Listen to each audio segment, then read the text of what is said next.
Hey y'all, welcome back to another tutorial, and today I'm going to be showing y'all how to create a dramatic structured ruffle. So before we get into this tutorial, I want to take a moment to show y'all my draping process. The first thing I did for this client was padded up my mannequin to be the same shape and size as her. Now typically I drape all my patterns, but for plus size clients, I'll typically just buy a store-bought pattern and then alter it to the correct size, and then as you can see, I cut it to the correct shape that I needed it to be for my base. This part of the process is pretty simple, but I'm really just going through and making sure that this pattern is the exact same size as my client.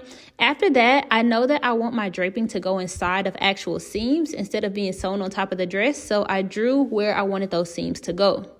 Now that the seams are done, now I could go ahead and cut out my pattern and then also interface all of my fabric pieces. That way I can start to do the actual draping. So now let's get into this tutorial. So first things first, we are going to be using can and boning to create the structure on the inside of this ruffle. So the first thing you want to do is you want to take your can and you want to start to fold box pleats into the fabric. I'm making my box pleats about 1.5 inches thick, and I'm also allowing them to slightly layer on top of each other, and I'm doing this on the longest side of my fabric. Now if you feel like enough pleats have been added and it'll cover the section where the ruffle is going, this is what you should have now, and we'll go on to the next step. So now we can focus on the placement and the shape of the ruffle. So go ahead and take your pins and your crinoline or your can and pin it to the garment exactly where you want it to be. For this specific design, I wanted the back of my ruffle to stand up, so I'm also pinning the back of it upwards before I start cutting.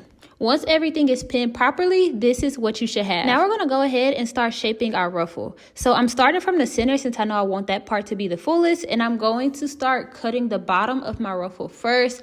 I want the ruffle to get smaller gradually as it gets closer to the bottom, so I'm cutting inwards as I go down, and then I'm also cutting inwards as I go towards the top since I know I want the top of my ruffle to be smaller as well. So this is what you should have once you finish cutting. So as you can see, our ruffle is already holding up pretty well on its own, but now we want to go ahead and add more structure. So you're going to grab your chalk and we are going to mark where our boning is going to go. So as you can see, in the center of each fold, I am drawing a line to represent this is where our piece of boning is going to go. And before we move on to sewing, I'm just making sure that the shape is exactly how I want it to be. Keep in mind your ruffle will be about 1/2 inch to 1 inch smaller than this because you have to account for seam allowance. Hey y'all, I know you're enjoying this tutorial and we're about to get right back into the video, but I wanted to take a moment to personally invite you to my Couture Draping course. I designed this course for the designers who already have a great foundation. You know how to cut, you know how to sew, you know how to create, but you are ready to take your designs to the next level and actually start creating some couture garments. You want to be able to create the things with volume and structure and all these different things. Now, in this course, we have different types of projects available. We have some that will show you how to drape a garment from start to finish, and then we also have some that are going to just focus on the techniques only. That way you can really get a good mix of everything you need. Normally, enrollment is $500, but if you're watching this video, you will be able to get this course for a discount. So at checkout, enter the code ESC tutorial, and you'll be able to get this course for $350. And yes, we have payment plans available too. So if you're serious about becoming a better designer, you want to grow your craft, you want to see your skills improve, and you want to get results like my students who've been able to create garments like this just from being in my program for a matter of weeks, then go ahead, click the link in the description, and I can't wait to see what you create. Now, let's get back to the video. So now that the shape has been cut, go ahead and remove your ruffle from the mannequin, and then now this is what you should have.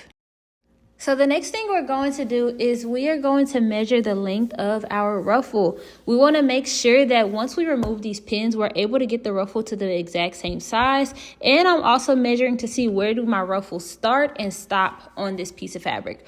Once you get those measurements marked down, you can go ahead and remove all of your pins. Now that that's done, you should still be able to see those chalk lines that we drew earlier. We're going to take this to the machine and apply the boning.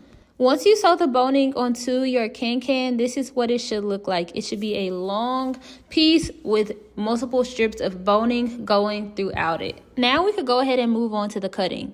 So I'm using taffeta for this ruffle, and I want both sides to have taffeta on it. So you want to cut out this shape 2 times basically on your fabric. Also, one more thing to note when cutting this out, you want to make sure that you're cutting right on the edge of the can when you're cutting your fabric. Now, this step is optional, but after I cut out my fabric, I also applied interfacing to the front part of my ruffle. Since my can is black, you can see it through my taffeta since it's a light color and it's a little thin. So I added this layer of interfacing just to make the fabric a little less see-through, because I noticed the can was making my fabric look almost a little gray. Now I'm going to underline that interface piece to our can. Basically, this is your piece that represents the front of the ruffle. That is the piece that you want underlined to the can and boning piece. Now, when you are underlining, you want to basically sew all the layers of fabric together around the entire edge at 1/4 inch. This is what it should look like once you have finished sewing it together.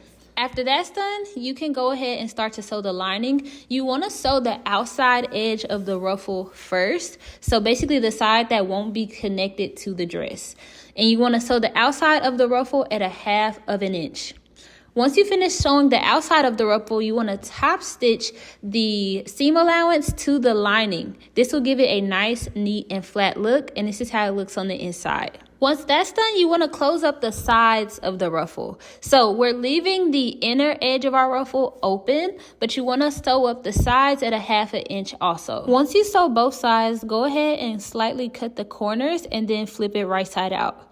Once you do that, this is what you should have. And then we're going to go ahead and take this to the iron and just give it a really good press.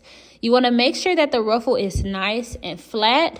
And then once you finish completely ironing and pressing the ruffle, then we'll be good to go on to the next step. Now we can finally close that last open edge of our ruffle. So we're going to do a top stitch at 1/4 inch and basically just connecting the lining and the top side of the ruffle together. Now, when pinning the pleats back into the ruffle, you basically want to just model exactly what you did the first time you created the ruffle with just the can. Now, for this video, you can see that I am putting box pleats back into the ruffle, but last minute I ended up changing my mind and ended up making my ruffles all go the same direction due to the draping that's already on the dress. I thought it would just flow better, but in general, however you want to do your pleats, you can go back and add those pleats into the ruffle. Now, once you've put the pleats back in the ruffle, now you want to go and double check the size, and you want to measure the entire length of the ruffle to make sure it matched what you had earlier.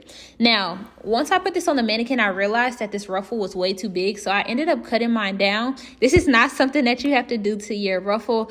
I'm just letting y'all know that this was a step that I added in, and I ended up having to close the outside edge of that ruffle. But this is what I had before I ended up cutting it. As you can see, it was really huge. But regardless, once your ruffle is completed, now you can go ahead and place it on your dress wherever you would like it to go. Now at this point, this is where you can decide how you want to attach the ruffle to the dress. I did a mix of sewing it on the machine and sewing some by hand. But this is the completed look, or I'll say the completed placement of the ruffles. And then this is how it looked on my client. As you can see, she looked absolutely stunning. I love it so much. But that concludes this tutorial, and I'll see y'all next time. Thanks for watching, and make sure you leave a like, a comment, and subscribe. Bye, y'all.